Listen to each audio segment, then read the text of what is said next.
안녕하십니까? 오늘 우리는 잠시 세상의 소음에서 벗어나 우리 삶의 가장 근원적인 공간, 바로 가정의 영혼에 대해 이야기해 보려 합니다. 이 이야기가 여러분의 마음에 깊은 울림을 준다면 주님의 은총이 더 널리 퍼져나갈 수 있도록 이 말씀을 사랑하는 이들과 나누어 주십시오. 여러분의 구독과 공유는 저희가 이 귀한 여정을 계속하는 데에 큰 힘이 됩니다. 주님의 평화가 여러분과 함께하기를 빕니다. 성부와 성자와 성령의 이름으로 아멘. 세상의 모든 재단을 지키는 부족한 목자로서, 그리고 영원한 복음의 종으로서 저는 교회의 심장에서부터 여러분의 마음을 향해 목소리를 높입니다. 아마도 지금 여러분의 가정에는 돌처럼 무거운 침묵만이 흐르고 있을지도 모르겠습니다. 사랑하는 자녀 여러분, 그 침묵은 나자렛의 평화로운 고요함도 엘리야 예언자가 들었던 부드러운 산들바람 소리도 아닙니다. 그것은 기도가 사라진 집안 구석구석을 차지하는 메마른 침묵이며 햇볕 아래 잊힌 오래된 항아리처럼 가정이 갈라지기 시작할 때 들려오는 소리입니다. 저는 경외심과 깊은 사목적 고통으로 한때 성체성사의 반석 위에 세워졌던 작은 성전과도 같았던 가정들이 이제는 믿음이 목말라 죽어가는 메마른 사막처럼 변해버린 현실을 봅니다. 한때는 말씀의 빵을 나누던 식탁 위에는 이제 고난과 부재의 흔적만이 가득하고 해질녘 묵주 기도를 바치기 위해 불을 밝혔던 등불 위에는 먼지만이 두껍게 쌓여 있습니다. 십자가 곁에 걸려있던 가족 사진들은 이제 깨어진 약속과 일상의 피로감 속에서 차갑게 식어버린 사랑의 말없는 증인이 되었습니다. 이것은 먼 나라의 이야기가 아닙니다.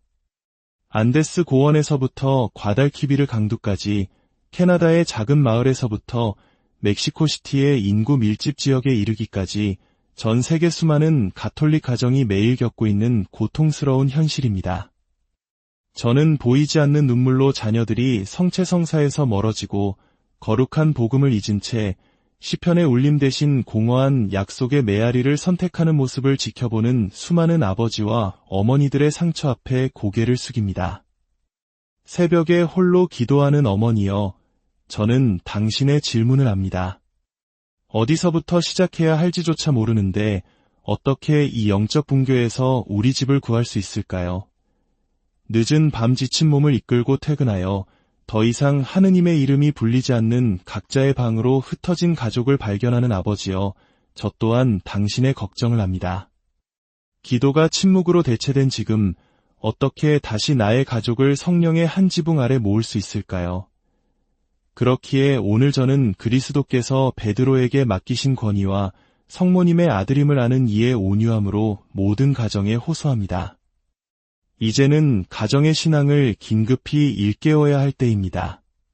저는 속삭이는 묵주기도로 여전히 우리 머리 위에 하늘을 떠받치고 계시는 전통의 살아있는 기둥, 조부모님들을 부릅니다. 저는 자신의 영혼이 희망 없는 소음을 위해 만들어지지 않았음을 마음 깊이 느끼는 젊은이들을 부릅니다. 저는 그 순수한 마음이 마치 작은 감실과도 같아 어른들에게 다시금 깨끗한 눈으로 주님을 바라보는 법을 가르쳐줄 어린이들을 부릅니다. 사랑하는 형제자매 여러분, 영적 붕괴는 갑자기 터지는 천둥 소리와 같지 않습니다. 그것은 우리가 일상의 작은 것들 안에서 하느님의 목소리를 듣기 멈출 때 시작되는 느린 침식과도 같습니다.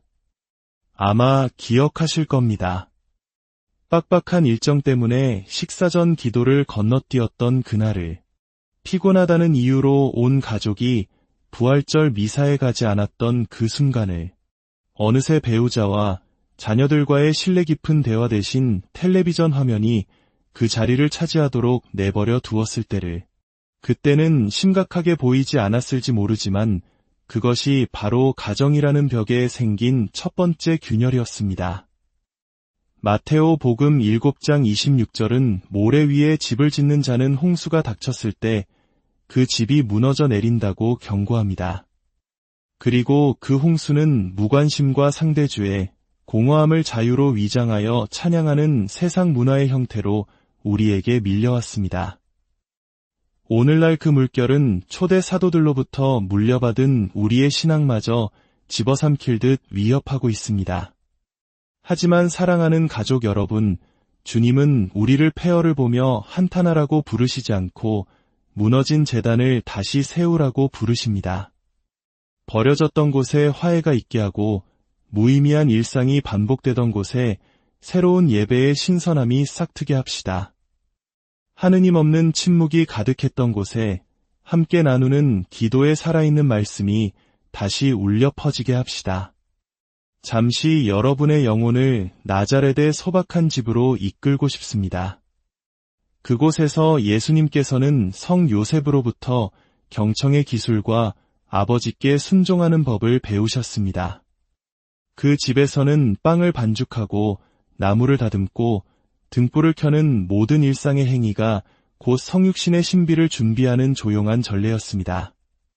만일 여러분의 집에 무덤 같은 침묵이 자리 잡았다면 부활절 아침 무덤이 단단히 봉인된 것처럼 보였지만 생명을 향해 열렸음을 기억하십시오. 여러분의 가정 또한 그 벽 안에 하느님의 목소리가 다시 울려 퍼지도록 허락한다면 새롭게 태어날 수 있습니다. 신앙이 거실에 걸린 장식품처럼 머물러 있는 것만으로는 충분하지 않습니다. 신앙은 모든 방에 희망을 불어넣는 힘차게 박동하는 심장과 같아야 합니다. 광야에서 만나가 이스라엘 백성을 먹였듯이 오늘날 성체성사는 순례하는 교회를 지탱합니다. 성체 없이는 하루가 필연적으로 메마를 수밖에 없습니다. 만일 여러분의 가정에 사막이 침범했다면 그것은 어떤 식으로든 살아있는 빵이 식탁의 중심에서 밀려났기 때문입니다. 그러므로 저는 여러분께 간청합니다. 여러분 본당의 감실로 시선을 돌리십시오. 주일 미사를 신앙의 기초이자 정점으로 회복하십시오. 요한복음 6장 51절은 말씀하십니다. 나는 하늘에서 내려온 살아있는 빵이다. 자녀들이 처음에는 저항하고 거부하더라도 그들의 손을 잡고 이끄십시오.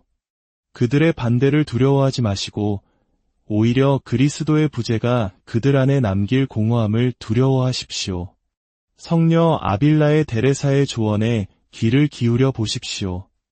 그분은 거룩한 유우머와 어머니 같은 단호함으로 자매들에게 이렇게 권고했습니다. 아무것도 너를 어지럽히지 못하게 하고 아무것도 너를 두렵게 하지 못하게 하라. 하느님을 소유한 사람은 아무것도 부족하지 않다. 만일 가정생활이 혼란의 소용돌이처럼 느껴진다면 십자가의 시선을 고정하고 이렇게 되뇌십시오. 예수님만으로 충분합니다. 그러면 여러분의 가정에 필요한 진정한 기적은 모든 문제를 한 번에 해결하는 것이 아니라 거룩하게 하는 은총이 모든 대화와 논쟁, 모든 침묵 속에 한 방울 한 방울 스며들게 하는 것임을 깨닫게 될 것입니다. 사랑하는 이들이여, 거실의 가장 중심이 되는 벽에 십자가를 높이 거십시오. 그리고 말이 있든 없든 저 십자가에 세상을 이긴 사랑이 달려있음을 모두에게 상기시키십시오. 오래된 잡지 더미 아래 구석에 처박혀 있을지도 모를 작은 제단에 다시 불을 밝히십시오. 그 위에 축복받은 초 한 자루와 자비로운 얼굴을 하신 성모님의 성화를 놓으십시오. 그리고 여러분의 간절한 기도를 그곳에 남겨두십시오. 여러분의 자녀들이 그 곁을 스쳐 지나갈 때 비록 서둘러 지나간다 할지라도 그 빛은 이사야의 입술을 정화했던 타는 숯불처럼 그들의 양심을 어루만질 것입니다. 남편이 몇 년 동안 무릎 꿇고 기도하지 않았다면 그를 책망하지 마십시오. 성 루도비코 마리아 그리뇽드 몽포르 성인이 약속하신 대로 묵주 기도를 꾸준히 바치는 이들을 성모님께서 특별한 온유함으로 동행하신다는 것을 믿으며 그를 위해 묵주 기도 1단을 바치십시오. 아내가 자신의 부르짖음이 천장에 닿지 않는다고 느낀다면 제자들이 아무런 방법이 없다고 생각했을 때 바로 그때 예수님께서 빵을 많게 하신 기적을 상기시켜 주십시오. 주님께서는 여러분의 가정 안에서 인내와 온유, 그리고 시련을 견뎌내는데 필요한 용서를 풍성하게 해주실 것입니다. 때때로 영적 피로감은 십자가의 성요한이 말한 어두운 밤처럼 느껴지고 하느님께서 여전히 우리와 함께 계시는지 의심하게 될 때가 있습니다. 제가 저의 직무가 지닌 힘으로 여러분께 다시 한번 말씀드립니다. 하느님께서는 여러분에게 지치지 않으십니다. 선한 목자는 잃어버린 양 한 마리를 찾을 때까지 찾아다녔습니다. 주님께서는 여러분 가족의 모든 심장 박동을 구원하실 때까지 찾으실 것입니다. 여리고의 성벽을 무너뜨렸던 바로 그 은총이 여러분의 가정에 세워진 소통 불가의 벽을 허물 수 있습니다. 그러나 울려 퍼져야 할 나팔 소리는 바로 함께하는 기도입니다. 저는 이 순간 침묵의 성모님의 전구를 청합니다. 그분은 우리에게 올바른 말을 가꾸고 험담을 억제하는 법을 가르쳐 주십니다. 하느님의 말씀을 듣기 위해 언제 침묵해야 하고 그분을 선포하기 위해 언제 말해야 하는지 가르쳐 달라고 성모님께 청하십시오. 그리하면 침묵은 더 이상 사막이 아니라 하느님의 말씀이 자라나는 거룩한 장막이 될 것입니다. 사랑하는 자녀 여러분, 저는 물질적 가난이 놀라운 영적 풍요와 공존하는 수많은 교구들을 방문했습니다. 그리고 동시에 무관심이라는 불모지가 지배하는 현대적인 궁전들도 보았습니다. 그 차이는 살아있는 가정재단이 있느냐 없느냐에 있습니다. 아이들이 부모가 잠자리에 들기 전에 성호를 긋는 것을 볼 때 그 어떤 이론적인 수업도 열어줄 수 없는 초월의 창문이 열립니다. 10대들이 진솔한 회심의 증언을 들을 때 그 말들은 영혼의 관절 깊숙이 파고드는 양날의 검처럼 날카로워집니다. 그러니 여러분 자신의 약함과 구원의 이야기를 자녀들에게 들려주는 것을 두려워하지 마십시오. 성 바오로는 자신의 연약함 속에서 그리스도의 힘이 빛나도록 자신의 두려움을 코린토 신자들에게 고백했습니다. 마찬가지로 여러분의 연약함이 은총의 비달에 놓일 때 그것은 살아있는 교리 교육이 됩니다.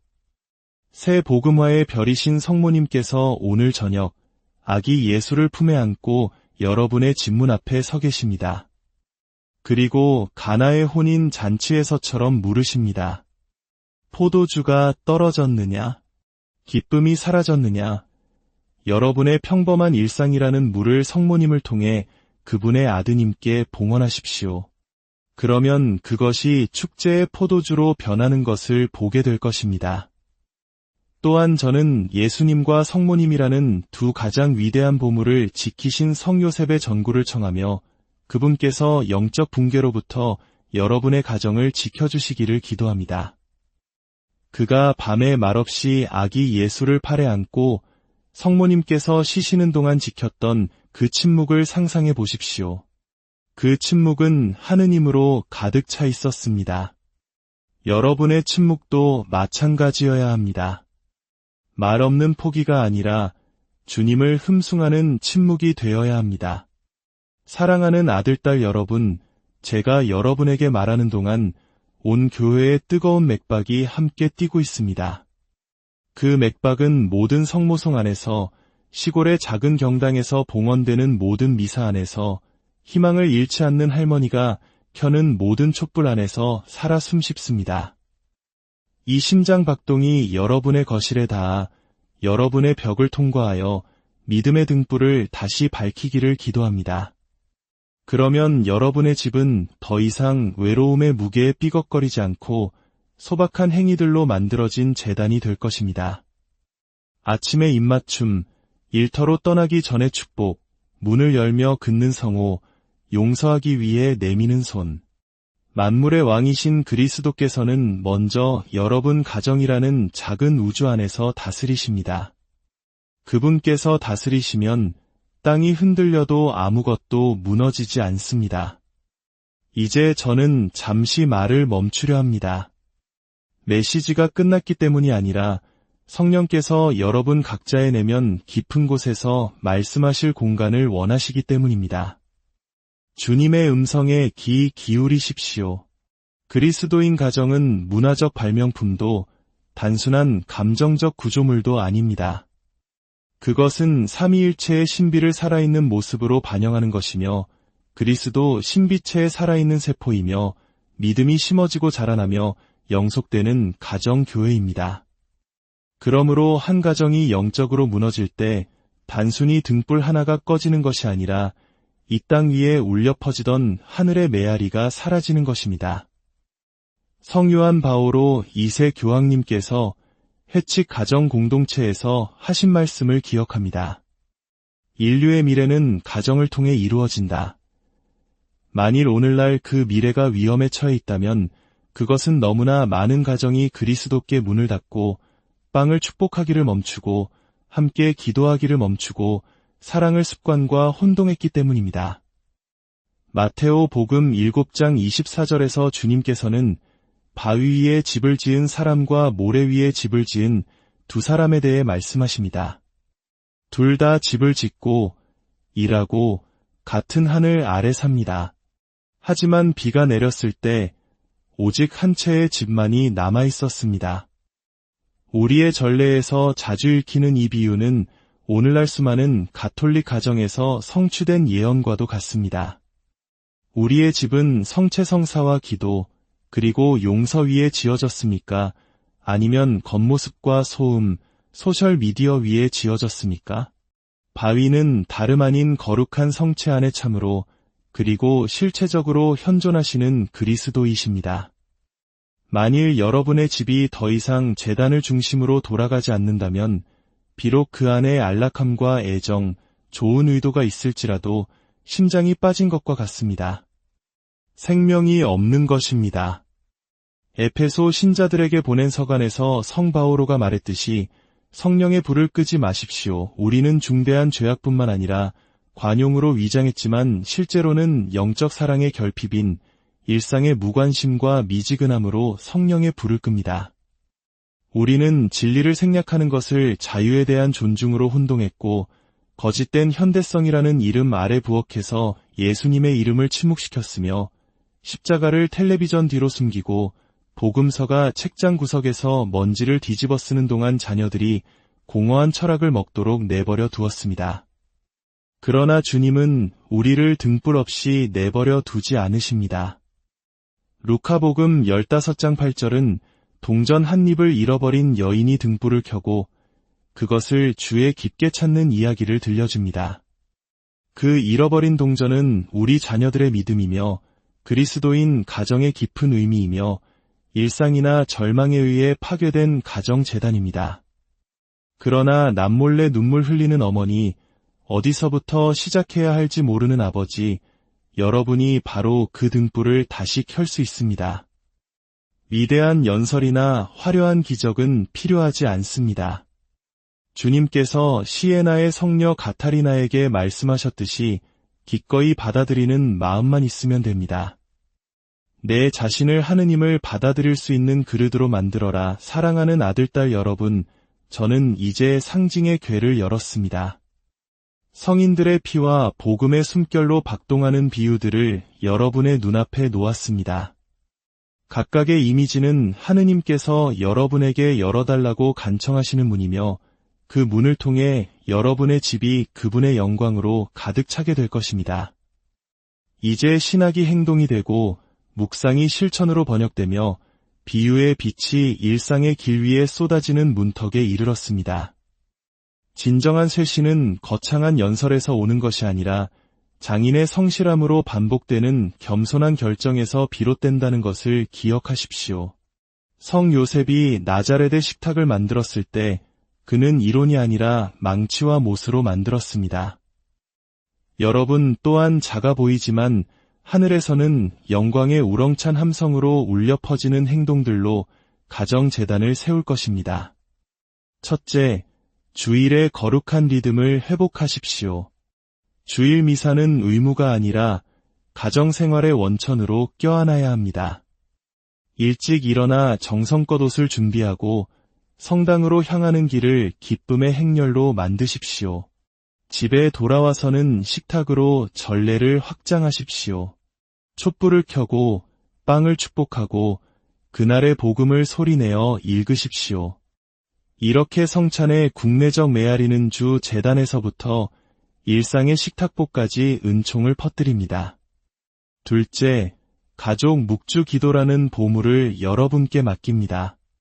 파티마의 루치아 성녀는 이렇게 밝혔습니다. 묵주 기도로 해결할 수 없는 가정 문제는 없다. 젊은이들의 초기 저항을 두려워하지 마십시오. 매일 밤단 1단으로 시작하십시오. 시간이 지나면서 묵주알은 구원의 길을 따라 가정을 이끄는 길잡이가 될 것입니다. 셋째, 성체 조배는 교회에 박동하는 심장입니다. 본당에 성체 현시가 있다면 놓쳐서는 안 될 약속으로 삼으십시오. 자녀들을 데려가십시오. 그들이 처음에는 지루해하더라도 성광을 사랑하는 친구를 바라보듯 바라보라고 가르치십시오. 한 가족이 감실 앞에 함께 무릎 꿇는 법을 배울 때 지옥은 그 세력을 잃습니다. 넷째, 잦은 고해 성사는 빼놓을 수 없는 또 다른 기둥입니다. 매달 하루를 정해 부모와 자녀가 함께 자비의 법정으로 나아가십시오. 그곳에서 죄는 물속의 먼지처럼 사라집니다. 집을 떠날 때는 축제의 몸짓을 더하십시오. 아이스크림을 먹거나 산책을 하거나 감사의 노래를 부르는 것입니다. 그러면 아이들은 화해를 벌이 아닌 기쁨과 연관시킬 것입니다. 다섯째, 성수를 사용하여 공간과 시간을 축복하는 관습을 이어가십시오. 매월 첫째 주일에 방에 성수를 뿌리고 문과 창문에 성호를 그으십시오. 각 침대 머리맡에 작은 십자가를 놓고 잠에서 깨어날 때 입맞추도록 가르치십시오. 그 아침의 입맞춤은 보이지 않는 방패가 될 것입니다. 여섯째, 이웃에 대한 봉사의 차원을 잊지 마십시오. 다른 사람을 돕는 가족은 그 한계를 넓혀 영원의 경계에 닿습니다. 양로원이나 무료 급식소를 방문하고 아픈 이웃을 돌보십시오. 구체적인 사랑의 힘 앞에서 영적 붕괴는 물러날 것입니다. 일곱째, 디지털 기기에 대한 규율을 세우십시오. 식사 시간과 묵주 기도 시간에는 디지털 침묵의 시간을 정하십시오. 식탁에 앉기 전에 휴대폰을 바구니에 넣고 텔레비전을 십자가의 권위 아래 두십시오. 대신 거룩한 음악이나 복음 말씀이 그 공간을 채우게 하십시오. 마지막으로 예수 성심을 가정의 중심에 모시는 예수 성심께 가정 봉헌을 실천하십시오. 사제의 현존하에 공식적으로 가정을 봉헌하거나 그것이 불가능하다면 가족 공동체 안에서 열렬한 기도로 봉헌하십시오.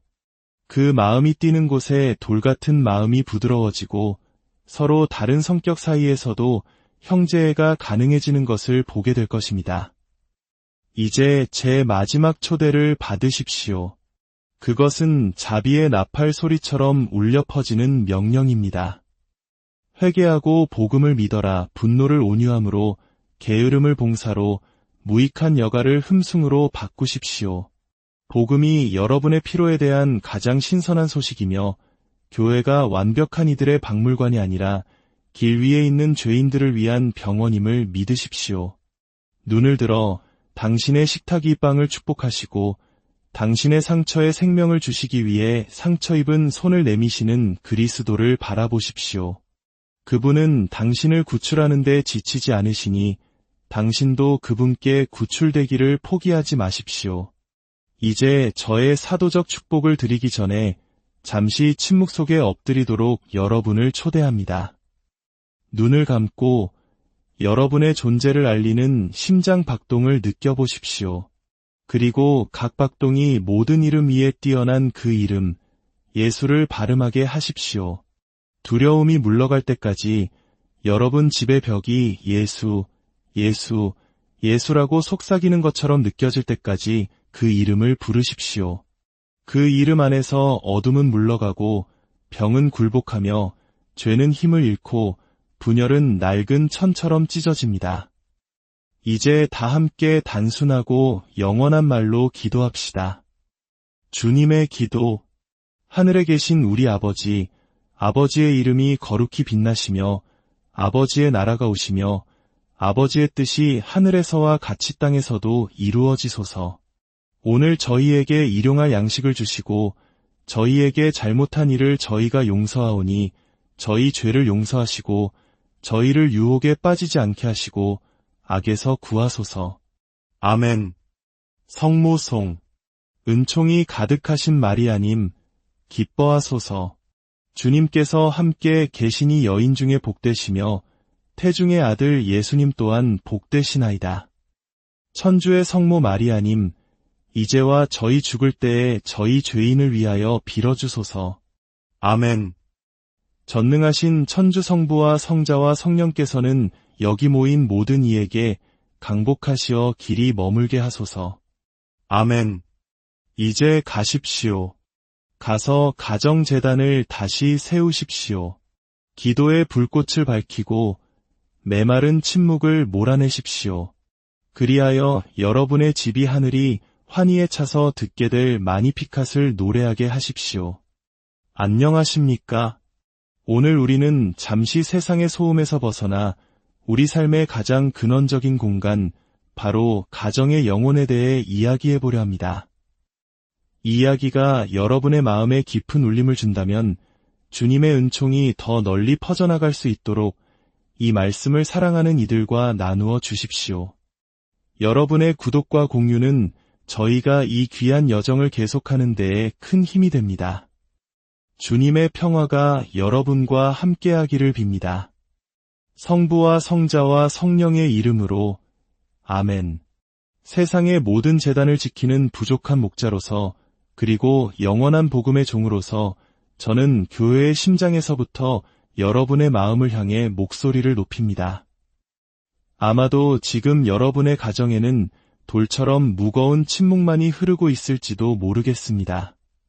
사랑하는 자녀 여러분, 그 침묵은 나자렛의 평화로운 고요함도 엘리야 예언자가 들었던 부드러운 산들바람 소리도 아닙니다. 그것은 기도가 사라진 집안 구석구석을 차지하는 메마른 침묵이며 햇볕 아래 잊힌 오래된 항아리처럼 가정이 갈라지기 시작할 때 들려오는 소리입니다. 저는 경외심과 깊은 사목적 고통으로 한때 성체성사의 반석 위에 세워졌던 작은 성전과도 같았던 가정들이 이제는 믿음이 목말라 죽어가는 메마른 사막처럼 변해버린 현실을 봅니다. 한때는 말씀의 빵을 나누던 식탁 위에는 이제 고난과 부재의 흔적만이 가득하고 해질녘 묵주 기도를 바치기 위해 불을 밝혔던 등불 위에는 먼지만이 두껍게 쌓여 있습니다. 십자가 곁에 걸려있던 가족 사진들은 이제 깨어진 약속과 일상의 피로감 속에서 차갑게 식어버린 사랑의 말없는 증인이 되었습니다. 이것은 먼 나라의 이야기가 아닙니다. 안데스 고원에서부터 과달키비르 강두까지 캐나다의 작은 마을에서부터 멕시코시티의 인구 밀집 지역에 이르기까지 전 세계 수많은 가톨릭 가정이 매일 겪고 있는 고통스러운 현실입니다. 저는 보이지 않는 눈물로 자녀들이 성체성사에서 멀어지고 거룩한 복음을 잊은 채 시편의 울림 대신 공허한 약속의 메아리를 선택하는 모습을 지켜보는 수많은 아버지와 어머니들의 상처 앞에 고개를 숙입니다. 새벽에 홀로 기도하는 어머니여, 저는 당신의 질문을 압니다. 어디서부터 시작해야 할지조차 모르는데 어떻게 이 영적 붕괴에서 우리 집을 구할 수 있을까요? 늦은 밤 지친 몸을 이끌고 퇴근하여 더 이상 하느님의 이름이 불리지 않는 각자의 방으로 흩어진 가족을 발견하는 아버지여, 저 또한 당신의 걱정을 합니다. 기도가 침묵으로 대체된 지금 어떻게 다시 나의 가족을 성령의 한 지붕 아래 모을 수 있을까요? 그렇기에 오늘 저는 그리스도께서 베드로에게 맡기신 권위와 성모님의 아들임을 아는 이의 온유함으로 모든 가정에 호소합니다. 이제는 가정의 신앙을 긴급히 일깨워야 할 때입니다. 저는 속삭이는 묵주기도로 여전히 우리 머리 위에 하늘을 떠받치고 계시는 전통의 살아있는 기둥, 조부모님들을 부릅니다. 저는 자신의 영혼이 희망 없는 소음을 위해 만들어지지 않았음을 마음 깊이 느끼는 젊은이들을 부릅니다. 저는 그 순수한 마음이 마치 작은 감실과도 같아 어른들에게 다시금 깨끗한 눈으로 주님을 바라보는 법을 가르쳐줄 어린이들을 부릅니다. 사랑하는 형제자매 여러분, 영적 붕괴는 갑자기 터지는 천둥 소리와 같지 않습니다. 그것은 우리가 일상의 작은 것들 안에서 하느님의 목소리를 듣기 멈출 때 시작되는 느린 침식과도 같습니다. 아마 기억하실 겁니다. 빡빡한 일정 때문에 식사 전 기도를 건너뛰었던 그날을, 피곤하다는 이유로 온 가족이 부활절 미사에 가지 않았던 그 순간을, 어느새 배우자와 자녀들과의 신뢰 깊은 대화 대신 텔레비전 화면이 그 자리를 차지하도록 내버려 두었을 때를, 그때는 심각하게 보이지 않았을지 모르지만 그것이 바로 가정이라는 벽에 생긴 첫 번째 균열이었습니다.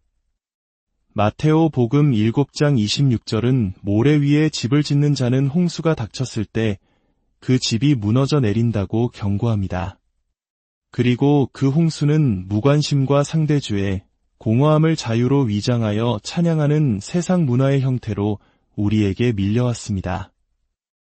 오늘날 그 물결은 초대 사도들로부터 물려받은 우리의 신앙마저 집어삼킬 듯 위협하고 있습니다. 하지만 사랑하는 가족 여러분, 주님은 우리를 폐허를 보며 한탄하라고 부르시지 않고 무너진 제단을 다시 세우라고 부르십니다. 버려졌던 곳에 화해가 있게 하고 무의미한 일상이 반복되던 곳에 새로운 예배의 신선함이 싹트게 합시다. 하느님 없는 침묵이 가득했던 곳에 함께 나누는 기도에 살아있는 말씀이 다시 울려 퍼지게 합시다. 잠시 여러분의 영혼을 나자렛의 소박한 집으로 이끌고 싶습니다. 그곳에서 예수님께서는 성 요셉으로부터 경청의 기술과 아버지께 순종하는 법을 배우셨습니다. 그 집에서는 빵을 반죽하고 나무를 다듬고 등불을 켜는 모든 일상의 행위가 곧 성육신의 신비를 준비하는 조용한 전례였습니다. 만일 여러분의 집에 무덤 같은 침묵이 자리 잡았다면 부활절 아침 무덤이 단단히 봉인된 것처럼 보였지만 생명을 향해 열렸음을 기억하십시오. 여러분의 가정 또한 그 벽 안에 하느님의 목소리가 다시 울려 퍼지도록 허락한다면 새롭게 태어날 수 있습니다. 신앙이 거실에 걸린 장식품처럼 머물러 있는 것만으로는 충분하지 않습니다. 신앙은 모든 방에 희망을 불어넣는 힘차게 박동하는 심장과 같아야 합니다. 광야에서 만나가 이스라엘 백성을 먹였듯이 오늘날 성체성사는 순례하는 교회를 지탱합니다. 성체 없이는 하루가 필연적으로 메마를 수밖에 없습니다. 만일 여러분의 가정에 사막이 침범했다면 그것은 어떤 식으로든 살아있는 빵이 식탁의 중심에서 밀려났기 때문입니다. 그러므로 저는 여러분께 간청합니다. 여러분 본당의 감실로 시선을 돌리십시오. 주일 미사를 신앙의 기초이자 정점으로 회복하십시오. 요한 복음 6장 51절은 말씀하십니다. 나는 하늘에서 내려온 살아있는 빵이다.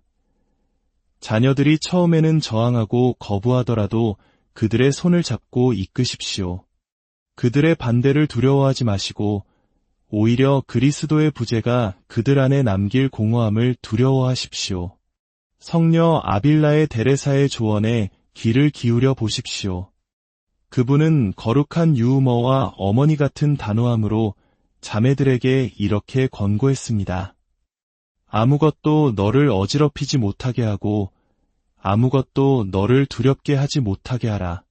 하느님을 소유한 사람은 아무것도 부족하지 않다. 만일 가정생활이 혼란의 소용돌이처럼 느껴진다면 십자가의 시선을 고정하고 이렇게 되뇌십시오. 예수님만으로 충분합니다. 그러면 여러분의 가정에 필요한 진정한 기적은 모든 문제를 한 번에 해결하는 것이 아니라 거룩하게 하는 은총이 모든 대화와 논쟁, 모든 침묵 속에 한 방울 한 방울 스며들게 하는 것임을 깨닫게 될 것입니다. 사랑하는 이들이여, 거실의 가장 중심이 되는 벽에 십자가를 높이 거십시오. 그리고 말이 있든 없든 저 십자가에 세상을 이긴 사랑이 달려있음을 모두에게 상기시키십시오. 오래된 잡지 더미 아래 구석에 처박혀 있을지도 모를 작은 제단에 다시 불을 밝히십시오. 그 위에 축복받은 초 한 자루와 자비로운 얼굴을 하신 성모님의 성화를 놓으십시오. 그리고 여러분의 간절한 기도를 그곳에 남겨두십시오. 여러분의 자녀들이 그 곁을 스쳐 지나갈 때 비록 서둘러 지나간다 할지라도 그 빛은 이사야의 입술을 정화했던 타는 숯불처럼 그들의 양심을 어루만질 것입니다. 남편이 몇 년 동안 무릎 꿇고 기도하지 않았다면 그를 책망하지 마십시오. 성 루도비코 마리아 그리뇽드 몽포르 성인이 약속하신 대로 묵주기도를 꾸준히 바치는 이들을 성모님께서 특별한 온유함으로 동행하신다는 것을 믿으며 그를 위해 묵주기도 1단을 바치십시오. 아내가 자신의 부르짖음이 천장에 닿지 않는다고 느낀다면 제자들이 아무런 방법이 없다고 생각했을 때 바로 그때 예수님께서 빵을 많게 하신 기적을 상기시켜 주십시오. 주님께서는 여러분의 가정 안에서 인내와 온유, 그리고 시련을 견뎌내는데 필요한 용서를 풍성하게 해주실 것입니다. 때때로 영적 피로감은 십자가의 성요한이 말한 어두운 밤처럼 느껴지고 하느님께서 여전히 우리와 함께 계시는지 의심하게 될 때가 있습니다. 제가 저의 직무가 지닌 힘으로 여러분께 다시 한번 말씀드립니다. 하느님께서는 여러분에게 지치지 않으십니다. 선한 목자는 잃어버린 양 한 마리를 찾을 때까지 찾아다녔습니다. 주님께서는 여러분 가족의 모든 심장 박동을 구원하실 때까지 찾으실 것입니다. 여리고의 성벽을 무너뜨렸던 바로 그 은총이 여러분의 가정에 세워진 소통 불가의 벽을 허물 수 있습니다. 그러나 울려 퍼져야 할 나팔 소리는 바로 함께하는 기도입니다. 저는 이 순간 침묵의 성모님의 전구를 청합니다. 그분은 우리에게 올바른 말을 가꾸고 험담을 억제하는 법을 가르쳐 주십니다. 하느님의 말씀을 듣기 위해 언제 침묵해야 하고 그분을 선포하기 위해 언제 말해야 하는지 가르쳐 달라고 성모님께 청하십시오. 그리하면 침묵은 더 이상 사막이 아니라 하느님의 말씀이 자라나는 거룩한 장막이 될 것입니다. 사랑하는 자녀 여러분, 저는 물질적 가난이 놀라운 영적 풍요와 공존하는 수많은 교구들을 방문했습니다. 그리고 동시에 무관심이라는 불모지가 지배하는 현대적인 궁전들도 보았습니다. 그 차이는 살아있는 가정재단이 있느냐 없느냐에 있습니다.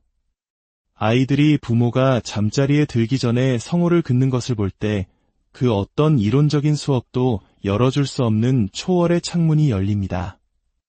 10대들이 진솔한 회심의 증언을 들을 때 그 말들은 영혼의 관절 깊숙이 파고드는 양날의 검처럼 날카로워집니다. 그러니 여러분 자신의 약함과 구원의 이야기를 자녀들에게 들려주는 것을 두려워하지 마십시오. 성 바오로는 자신의 연약함 속에서 그리스도의 힘이 빛나도록 자신의 두려움을 코린토 신자들에게 고백했습니다. 마찬가지로 여러분의 연약함이 은총의 비달에 놓일 때 그것은 살아있는 교리 교육이 됩니다. 새 복음화의 별이신 성모님께서 오늘 저녁 아기 예수를 품에 안고 여러분의 집문 앞에 서 계십니다. 그리고 가나의 혼인 잔치에서처럼 물으십니다. 포도주가 떨어졌느냐? 기쁨이 사라졌느냐? 여러분의 평범한 일상이라는 물을 성모님을 통해 그분의 아드님께 봉헌하십시오. 그러면 그것이 축제의 포도주로 변하는 것을 보게 될 것입니다. 또한 저는 예수님과 성모님이라는 두 가장 위대한 보물을 지키신 성요셉의 전구를 청하며 그분께서 영적 붕괴로부터 여러분의 가정을 지켜주시기를 기도합니다. 그가 밤에 말없이 아기 예수를 팔에 안고 성모님께서 쉬시는 동안 지켰던 그 침묵을 상상해 보십시오. 그 침묵은 하느님으로 가득 차 있었습니다. 여러분의 침묵도 마찬가지여야 합니다. 말 없는 포기가 아니라 주님을 흠숭하는 침묵이 되어야 합니다. 사랑하는 아들, 딸 여러분, 제가 여러분에게 말하는 동안 온 교회의 뜨거운 맥박이 함께 뛰고 있습니다. 그 맥박은 모든 성모성 안에서, 시골의 작은 경당에서 봉헌되는 모든 미사 안에서, 희망을 잃지 않는 할머니가 켜는 모든 촛불 안에서 살아 숨쉽습니다. 이 심장 박동이 여러분의 거실에 닿아 여러분의 벽을 통과하여 믿음의 등불을 다시 밝히기를 기도합니다. 그러면 여러분의 집은 더 이상 외로움의 무게에 삐걱거리지 않고 소박한 행위들로 만들어진 재단이 될 것입니다. 아침의 입맞춤, 일터로 떠나기 전의 축복, 문을 열며 긋는 성호, 용서하기 위해 내미는 손. 만물의 왕이신 그리스도께서는 먼저 여러분 가정이라는 작은 우주 안에서 다스리십니다. 그분께서 다스리시면 땅이 흔들려도 아무것도 무너지지 않습니다. 이제 저는 잠시 말을 멈추려 합니다. 메시지가 끝났기 때문이 아니라 성령께서 여러분 각자의 내면 깊은 곳에서 말씀하실 공간을 원하시기 때문입니다. 주님의 음성에 귀 기울이십시오. 그리스도인 가정은 문화적 발명품도 단순한 감정적 구조물도 아닙니다. 그것은 삼위일체의 신비를 살아있는 모습으로 반영하는 것이며 그리스도 신비체의 살아있는 세포이며 믿음이 심어지고 자라나며 영속되는 가정교회입니다. 그러므로 한 가정이 영적으로 무너질 때 단순히 등불 하나가 꺼지는 것이 아니라 이 땅 위에 울려 퍼지던 하늘의 메아리가 사라지는 것입니다. 성요한 바오로 2세 교황님께서 해칙 가정 공동체에서 하신 말씀을 기억합니다. 인류의 미래는 가정을 통해 이루어진다. 만일 오늘날 그 미래가 위험에 처해 있다면 그것은 너무나 많은 가정이 그리스도께 문을 닫고 빵을 축복하기를 멈추고 함께 기도하기를 멈추고 사랑을 습관과 혼동했기 때문입니다. 마테오 복음 7장 24절에서 주님께서는 바위 위에 집을 지은 사람과 모래 위에 집을 지은 두 사람에 대해 말씀하십니다. 둘 다 집을 짓고 일하고 같은 하늘 아래 삽니다.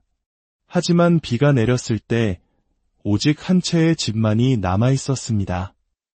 우리의 전례에서 자주 읽히는 이 비유는 오늘날 수많은 가톨릭 가정에서 성취된 예언과도 같습니다.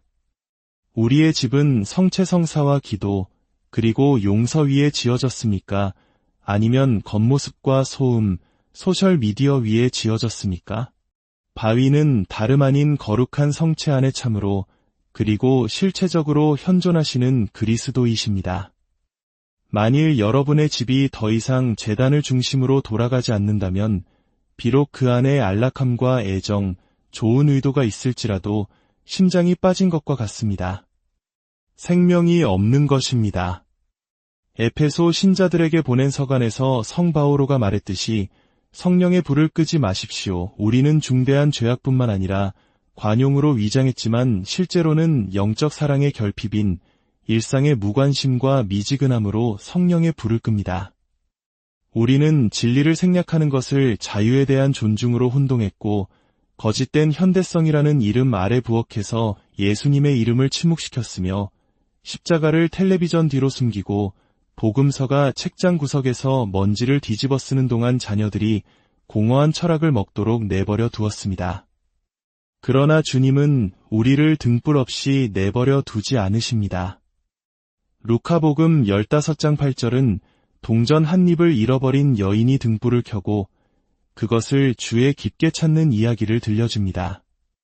그 잃어버린 동전은 우리 자녀들의 믿음이며 그리스도인 가정의 깊은 의미이며 일상이나 절망에 의해 파괴된 가정재단입니다. 그러나 남몰래 눈물 흘리는 어머니, 어디서부터 시작해야 할지 모르는 아버지, 여러분이 바로 그 등불을 다시 켤 수 있습니다. 위대한 연설이나 화려한 기적은 필요하지 않습니다. 주님께서 시에나의 성녀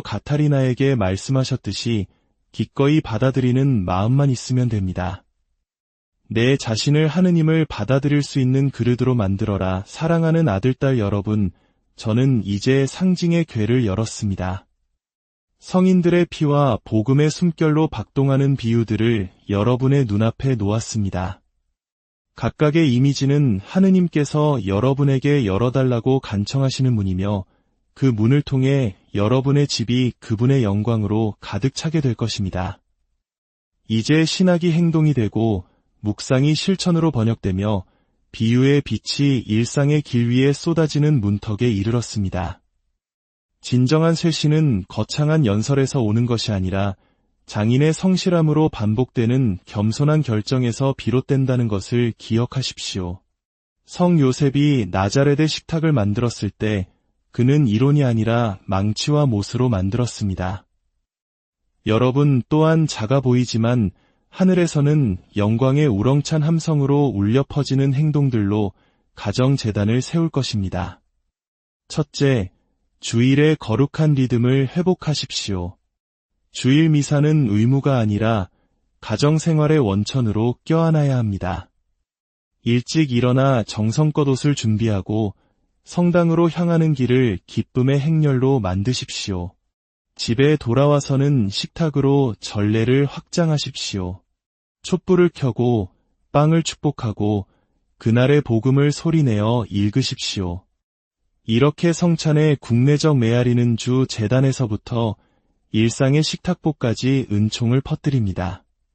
둘째, 가족 묵주 기도라는 보물을 여러분께 맡깁니다. 파티마의 루치아 성녀는 이렇게 밝혔습니다.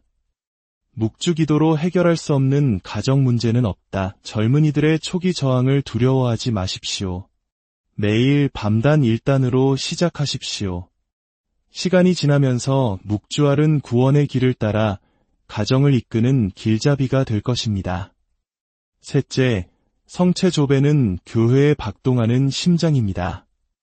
본당에 성체 현시가 있다면 놓쳐서는 안 될 약속으로 삼으십시오. 자녀들을 데려가십시오. 그들이 처음에는 지루해하더라도 성광을 사랑하는 친구를 바라보듯 바라보라고 가르치십시오. 한 가족이 감실 앞에 함께 무릎 꿇는 법을 배울 때 지옥은 그 세력을 잃습니다. 넷째, 잦은 고해성사는 빼놓을 수 없는 또 다른 기둥입니다. 매달 하루를 정해 부모와 자녀가 함께 자비의 법정으로 나아가십시오. 그곳에서 죄는 물속의 먼지처럼 사라집니다. 집을 떠날 때는 축제의 몸짓을 더하십시오. 아이스크림을 먹거나 산책을 하거나 감사의 노래를 부르는 것입니다. 그러면 아이들은 화해를 벌이 아닌 기쁨과 연관시킬 것입니다. 다섯째, 성수를 사용하여 공간과 시간을 축복하는 관습을 이어가십시오. 매월 첫째 주일에 방에 성수를 뿌리고 문과 창문에 성호를 그으십시오. 각 침대 머리맡에 작은 십자가를 놓고 잠에서 깨어날 때 입맞추도록 가르치십시오. 그 아침의 입맞춤은 보이지 않는 방패가 될 것입니다. 여섯째, 이웃에 대한 봉사의 차원을 잊지 마십시오. 다른 사람을 돕는 가족은 그 한계를 넓혀 영원의 경계에 닿습니다. 양로원이나 무료 급식소를 방문하고 아픈 이웃을 돌보십시오. 구체적인 사랑의 힘 앞에서 영적 붕괴는 물러날 것입니다. 일곱째, 디지털 기기에 대한 규율을 세우십시오. 식사 시간과 묵주 기도 시간에는 디지털 침묵의 시간을 정하십시오. 식탁에 앉기 전에 휴대폰을 바구니에 넣고 텔레비전을 십자가의 권위 아래 두십시오. 대신 거룩한 음악이나 복음 말씀이 그 공간을 채우게 하십시오. 마지막으로 예수 성심을 가정의 중심에 모시는 예수 성심께 가정 봉헌을 실천하십시오. 사제의 현존하에 공식적으로 가정을 봉헌하거나 그것이 불가능하다면 가족 공동체 안에서 열렬한 기도로 봉헌하십시오. 그 마음이 뛰는 곳에 돌 같은 마음이 부드러워지고 서로 다른 성격 사이에서도 형제애가 가능해지는 것을 보게 될 것입니다. 이제 제 마지막 초대를 받으십시오. 그것은 자비의 나팔 소리처럼 울려 퍼지는 명령입니다.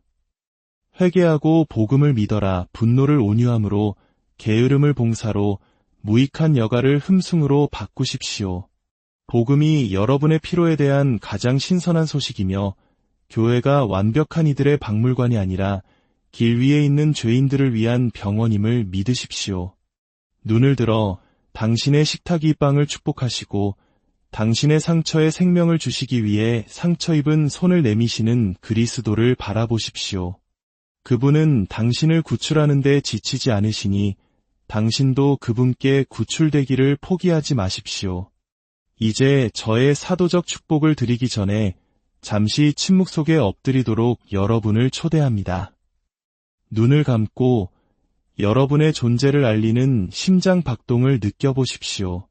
그리고 각 박동이 모든 이름 위에 뛰어난 그 이름, 예수를 발음하게 하십시오. 두려움이 물러갈 때까지 여러분 집의 벽이 예수, 예수, 예수라고 속삭이는 것처럼 느껴질 때까지 그 이름을 부르십시오. 그 이름 안에서 어둠은 물러가고 병은 굴복하며 죄는 힘을 잃고 분열은 낡은 천처럼 찢어집니다. 이제 다 함께 단순하고 영원한 말로 기도합시다. 주님의 기도. 하늘에 계신 우리 아버지, 아버지의 이름이 거룩히 빛나시며 아버지의 나라가 오시며 아버지의 뜻이 하늘에서와 같이 땅에서도 이루어지소서. 오늘 저희에게 일용할 양식을 주시고 저희에게 잘못한 일을 저희가 용서하오니 저희 죄를 용서하시고 저희를 유혹에 빠지지 않게 하시고 악에서 구하소서. 아멘. 성모송. 은총이 가득하신 마리아님, 기뻐하소서. 주님께서 함께 계시니 여인 중에 복되시며 태중의 아들 예수님 또한 복되시나이다. 천주의 성모 마리아님, 이제와 저희 죽을 때에 저희 죄인을 위하여 빌어주소서. 아멘. 전능하신 천주 성부와 성자와 성령께서는 여기 모인 모든 이에게 강복하시어 길이 머물게 하소서. 아멘. 이제 가십시오. 가서 가정재단을 다시 세우십시오. 기도의 불꽃을 밝히고 메마른 침묵을 몰아내십시오. 그리하여 여러분의 집이 하늘이 환희에 차서 듣게 될 마니피캇을 노래하게 하십시오. 안녕하십니까? 오늘 우리는 잠시 세상의 소음에서 벗어나 우리 삶의 가장 근원적인 공간, 바로 가정의 영혼에 대해 이야기해보려 합니다. 이 이야기가 여러분의 마음에 깊은 울림을 준다면 주님의 은총이 더 널리 퍼져나갈 수 있도록 이 말씀을 사랑하는 이들과 나누어 주십시오. 여러분의 구독과 공유는 저희가 이 귀한 여정을 계속하는 데에 큰 힘이 됩니다. 주님의 평화가 여러분과 함께하기를 빕니다. 성부와 성자와 성령의 이름으로 아멘. 세상의 모든 재단을 지키는 부족한 목자로서 그리고 영원한 복음의 종으로서 저는 교회의 심장에서부터 여러분의 마음을 향해 목소리를 높입니다. 아마도 지금 여러분의 가정에는 돌처럼 무거운 침묵만이 흐르고 있을지도 모르겠습니다. 사랑하는 자녀 여러분, 그 침묵은 나자렛의 평화로운 고요함도 엘리야 예언자가 들었던 부드러운 산들바람 소리도 아닙니다.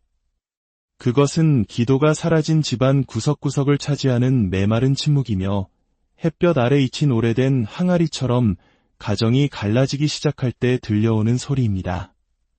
저는 경외심과 깊은 사목적 고통으로 한때 성체성사의 반석 위에 세워졌던 작은 성전과도 같았던 가정들이 이제는 믿음이 목말라 죽어가는 메마른 사막처럼 변해버린 현실을 봅니다. 한때는 말씀의 빵을 나누던 식탁 위에는 이제 고난과 부재의 흔적만이 가득하고 해질녘 묵주 기도를 바치기 위해 불을 밝혔던 등불 위에는 먼지만이 두껍게 쌓여 있습니다.